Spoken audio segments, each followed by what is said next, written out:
Hi there, Robin here. Today I will be making more emojis, like the one you're seeing on the screen right now.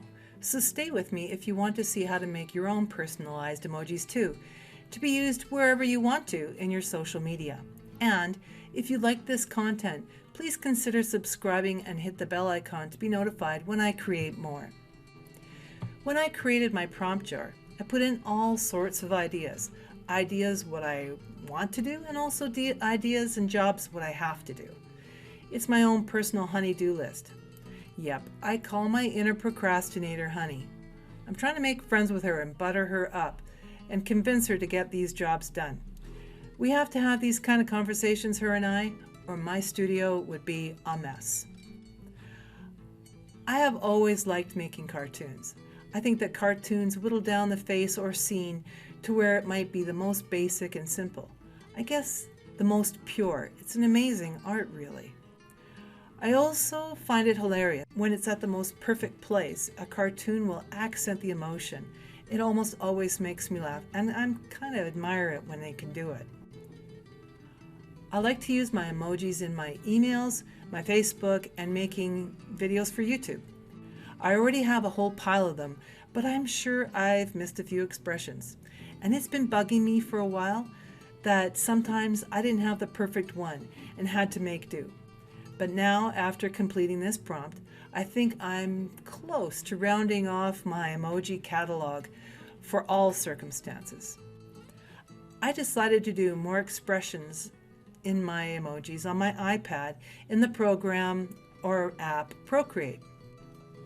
I haven't done digital art long. I'm just beginning to learn about animation. And I'm going to share with you on how and what as I'm learning. But I really have to say I love this program. If you get Procreate, I suggest you either take a lesson or two in Skillshare. This is also a great teaching source to help you realize how intuitive and easy Procreate is. I'm not being sponsored by any of these companies. I just really like Procreate and learning a skill in Skillshare at the moment. I want to make it easier for you because I had to learn a little bit. I have a first generation Apple Pencil. This is a gift from the gods. It's amazing. I love it. I go into Procreate in my iPad and I use the brush tool in inks, and then it's called Studio Pen in black. I always love to use this for basic drawing, and for me, this is what my emojis are, basic drawings. Let's start with how I make my face template. I took several photos of myself and drew my basic face shape. If you want to make it easier for yourself, you can go to the tools icon, go to add, and in add you can insert your photo of your face as a layer, and then as a new layer over top of it, trace around your face to get your face shaped the way you like it. Also be sure to include things that might not change or that really emphasize you or that are characteristically you. For me, it's my nose, my head, my hair, my hat, my glasses, and my sharp chin. And my eyes. Really, really my eye color. Make sure to enclose all these areas because you have to fill them in with whatever color you want. I found out that when I make a circle, I don't often connect the start line and the end line together. If you don't, then you will find that when you go to fill in by using your color by your drag and drop icon, the color will fill the entire picture. So make sure to end all the lines together so that they complete the space. I choose white fill as I like to keep the cartoon black and white, like the old newspaper style. And, well, that's the end of my face template. It's ready to go. I have a location in Procreate that is just for the basic face templates. I can open in a gallery for a new project. I copy and paste the template into my next drawing. And then I can create layers over top. When I do this, I can concentrate solely on the expressions rather than redrawing the head all over again. And then I draw expressions in layers, and sometimes I change the shape of the face template where needed. So for example, if I have an open mouth expression, I can do that. Erase and redraw. For the expression layer, I start off by looking in a mirror and I make goofy faces at myself in various expressions. I study my face and sometimes I photograph my face as well and insert them into a layer to draw over or act as a reference so that I can draw it just right. This is where having an elastic and funny face makes it easier. You know, a face like mine. Enjoy your face, enjoy your unique face. It makes for your emojis to be more interesting and compelling. I draw lots of facial expressions, and sometimes when I look at other cartoons, I've realized I forgot one and I want that expression. So I go back to a mirror and I redraw my drawing, and into the program it goes. Look, there's a magic of layers, and Procreate gives you things called layers. So for each layer you create, it could be a separate part of your face.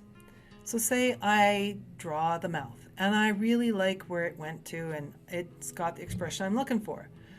But if I were to make on that same layer drawings for the eyes and I mess it up, now I've messed up the mouth too, possibly. So trust me, I've done this and it was a pain and I've learned a lot.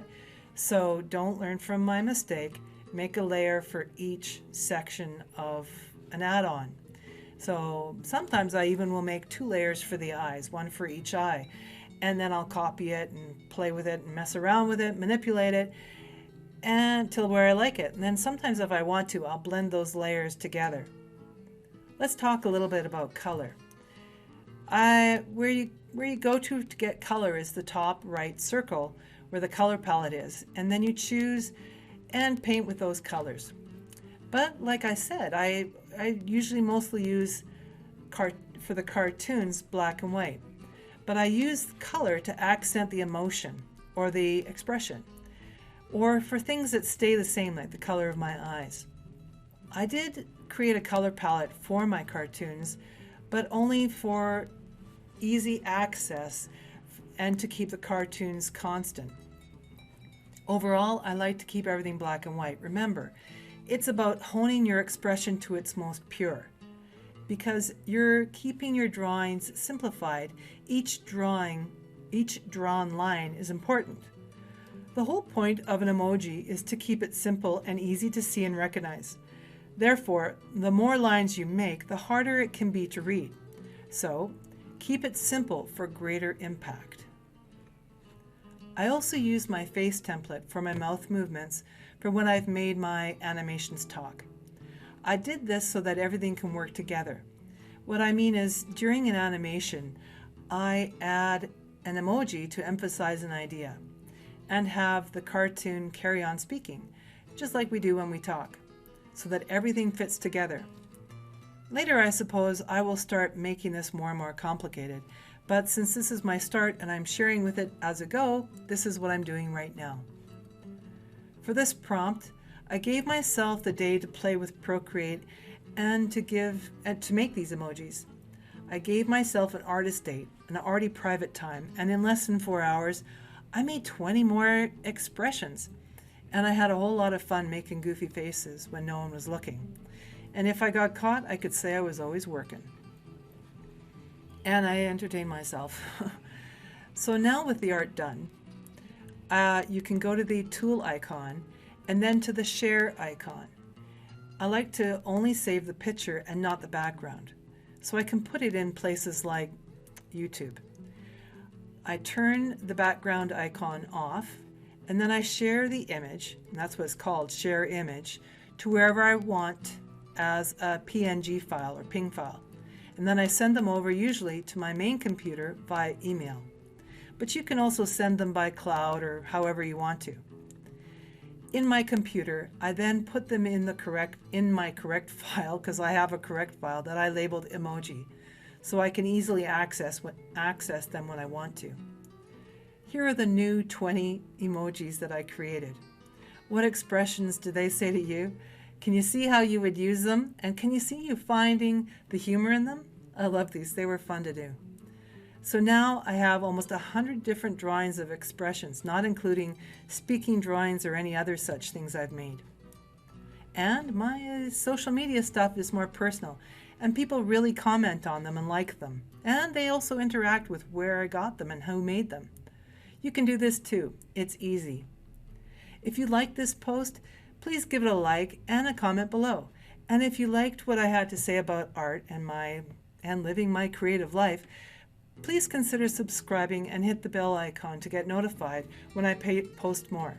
And by the way, I read all your posts and enjoy all the support that I've received from you all so far. So thank you for watching.